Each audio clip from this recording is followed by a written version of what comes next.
মুসা আলাইহিস সালাম আল্লাহকে জিজ্ঞাসা করছে, আল্লাহ আমার জান্নাতের বন্ধু কে? কয় কসাই। আপনি আমার সাথে এমনই করেন, যেটা জিজ্ঞাসা করি সাথে সাথে জবাব দিয়া দেন। আমি আর কসাই মিল হইল কোথায়? আল্লাহ বলে সিদ্ধান্ত এটাই, ওয়াকাউলুনা আল ফাসাল, আমাদের সিদ্ধান্তই সিদ্ধান্ত। আচ্ছা ঠিকানা দেন, যায় দেখি কি আমল করে। তো যায় দেখে হ্যাঁ কসাই।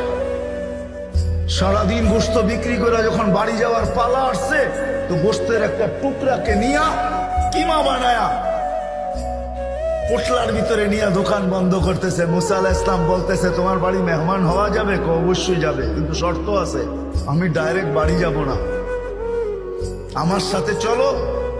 তো বলছে ঠিক আছে চললাম।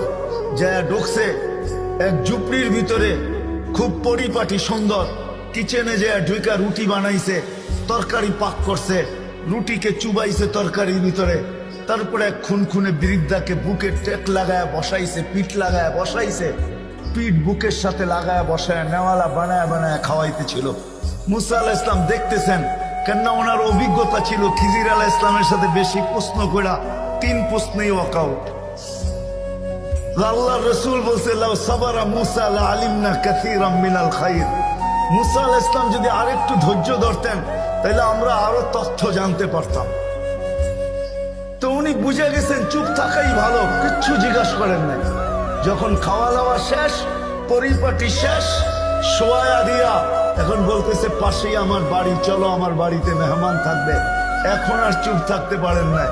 তো বলতেছে, শোনো এই বৃদ্ধা কে? আমার মা। সকালে যখন যাই তো পরিপাটি করা যাই, খেদমত করা যাই, বিকালে যখন আসি তো আগে মার খেদমত করি, তারপরে নিজের ঘরে যাই। বুঝলাম, কিন্তু তুমি খেদমত করার পরে মা জানি হাত উঠায় কি বললো? খুনখুনে বৃদ্ধা, তো দাঁত নাই। বলছে, দূর বাদ দাও পাগল মা।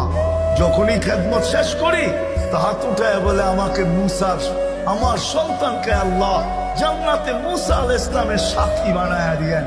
তো মুসা আলাইহিস সালাম চিৎকার দিয়ে বলতেছে, মা পাগল না, মুসারও মেহমান থাকার প্রয়োজন নাই, জানার দরকার ছিল তুই আমার বন্ধু হলি, তো হলি কি করে?